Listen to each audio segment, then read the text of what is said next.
प्रधानमंत्री मोदी का राज्यसभा में राष्ट्रपति के भाषण पर धन्यवाद प्रस्ताव के दौरान दिया गया भाषण अब से कुछ ही मिनट पहले खत्म हुआ है। हमारे एडिटोरियल बोर्ड ने यह तय किया कि शुरुआत इसी से करते हैं। आखिरकार प्रधानमंत्री नरेंद्र मोदी के भाषण में आज खास क्या बातें रहीं, क्योंकि कल भी वो भाषण लोकसभा में नहीं दे पाए थे, आज राज्यसभा में बोले हैं। क्या खास रहा, पहले उसकी एक झलक देख लेते हैं।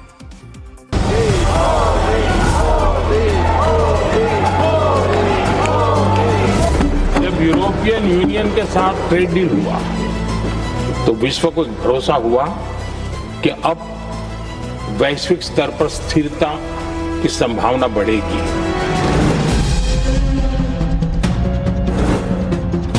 अमेरिका के साथ ट्रेड डील होने के बाद विश्व को और भरोसा हो गया कि जो स्थिरता की एहसास हो रहा था अब गति का भी एहसास होने लगा है।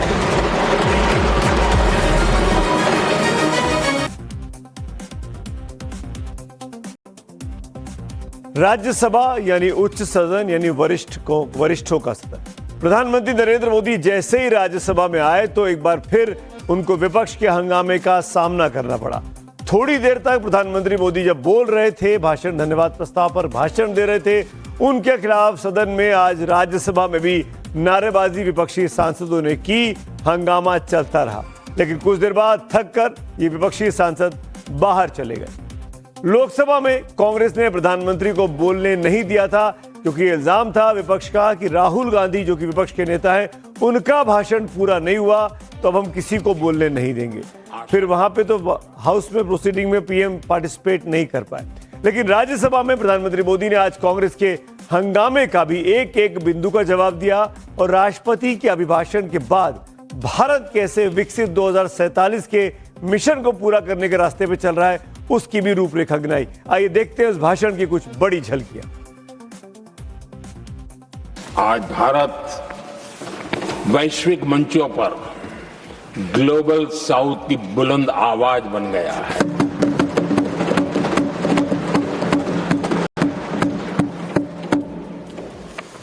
अनेक देशों के साथ आज Bharat future ready trade deals कर रहा है। पिछले कुछ ही समय में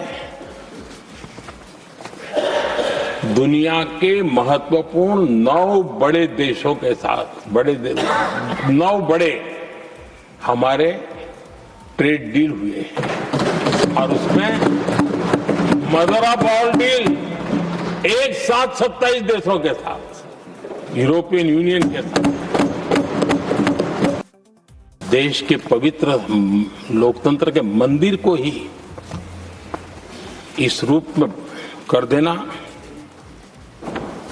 और उस समय चेयर पर असम के ही हमारे एक माननीय सांसद बैठे थे और उस समय कागज फेंके गए, टेबल पर चढ़ दिया गया। सदन ने इनको काम दिया हुआ है, सबने मिलकर के काम दिया हुआ है, लेकिन वो दलित समाज से आते हैं, इसलिए आप अपमान करते हो।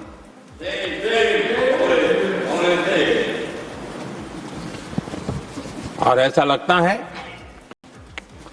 कांग्रेस के लोगों को असम की जनता के प्रति बड़ी नफरत है। उनको लगता है कि उसकी जनता ने उनका साथ छोड़ दिया मतलब उनके दुश्मन हो गए। क्या कभी लोकतंत्र में ऐसे सोचते हैं क्या? मुझे तो तब बहुत पीड़ा हुई थी जब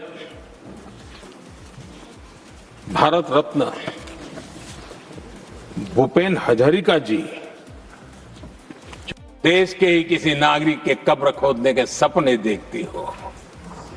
ये कौन सा संविधान से उन्होंने सीखा है जो देश के ही किसी नागरिक के कब्र खोदने की बात करते हो? क्या ये संविधान का अपमान नहीं है? क्या ये मानवता का अपमान नहीं है? क्या ये सार्वजनिक जीवन की मर्यादाओं का अपमान नहीं है? और उनको इसका कोई खेद नहीं है। अगर इसके बाद क्या बयान देंगे, बयान देखो, प्रधानमंत्री राज्यसभा में भी रो रहा था। कल पीएम लोकसभा में नहीं बोल पाए विपक्ष के हंगामे के बीच, तो कहा गया कि पीएम डर गए हैं इसलिए वो बोल नहीं पा रहे हैं। आज विपक्ष ने राज्यसभा में पीएम का भाषण नहीं सुना, जवाब नहीं सुना, तो क्या ये माना जाए कि विपक्ष जो है वो डर गया था, पीएम की बातों का जवाब नहीं था इसीलिए पहले ही बाहर चला गया। हालांकि कांग्रेस के नेता जयराम रमेश, पार्टी के मीडिया सेल के प्रभारी भी हैं, उन्होंने प्रधानमंत्री का भाषण जैसे ही खत्म हुआ उन्होंने एक ट्वीट किया और चुनावी भाषण इसको करार दे दिया। कहा कि पीएम ने 97 मिनट तक लगातार विपक्ष के ऊपर अब्यूजिव यानी गाली गलौज की भाषा का इस्तेमाल किया, गलत उदाहरण दिए, गलत फैक्ट दिए। इस तरीके से विपक्ष ने अपनी भूमिका तो अदा कर ली। उधर पीएम को कल लोकसभा में जवाब देना था, जैसा कि मैं बार बार बता रहा हूं, वो अपना जवाब नहीं दे पाए थे। लेकिन कांग्रेस नेताओं ने कल जो विरोध और हंगामे के कारण कल का भाषण पीएम का नहीं हो पाया था, उसमें आज कहानी बहुत आगे बढ़ गई।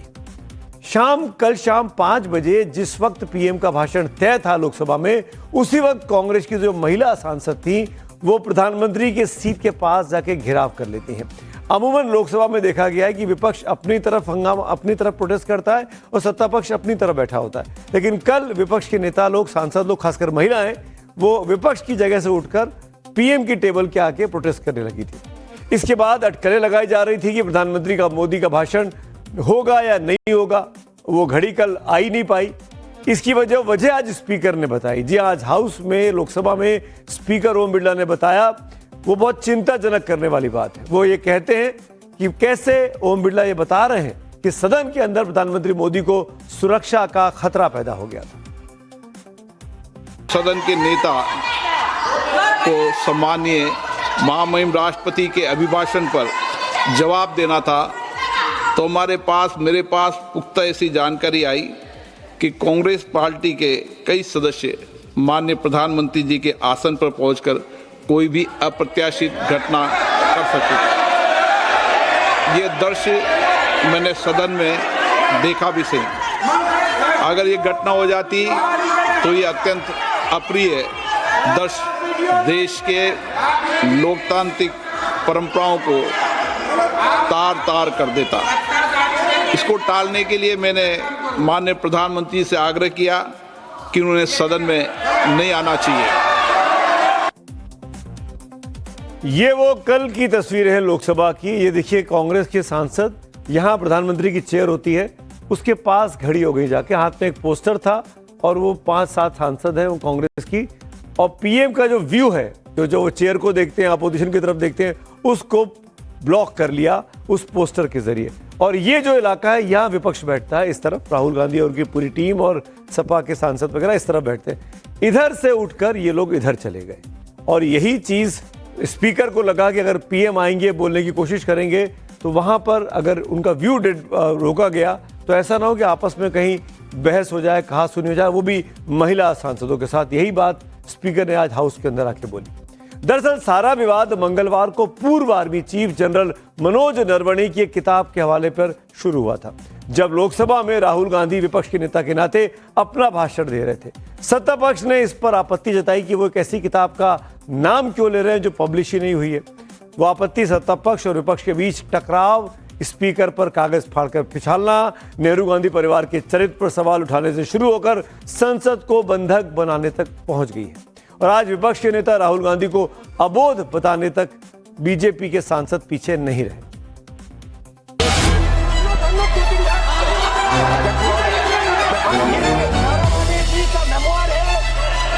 अपनी पार्टी को अबोध बालक का बंधक मत बनाइए।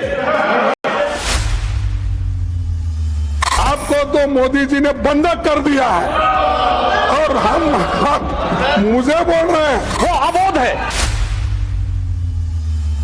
अपोजिशन लीडर के लिए आपने जो शब्द उपयोग करे वो खंडनीय है। अभिमान, अहंकार और अबोध होकर के, अबोध और अहंकार, ये दोनों बड़ा डेडली मिक्सचर होता है। ये लोग लोकतंत्र को कुचलने का काम कर रहे हैं, इसलिए हम बात कर रहे हैं। अब वो अगर संसदीय प्रणाली में ना बोलते हो, जिसके कारण उनको रोका जाता हो, तो यह कौन सी डेमोक्रेसी है कि जो नियम आप ही तय करोगे उसी के तहत चलेगा।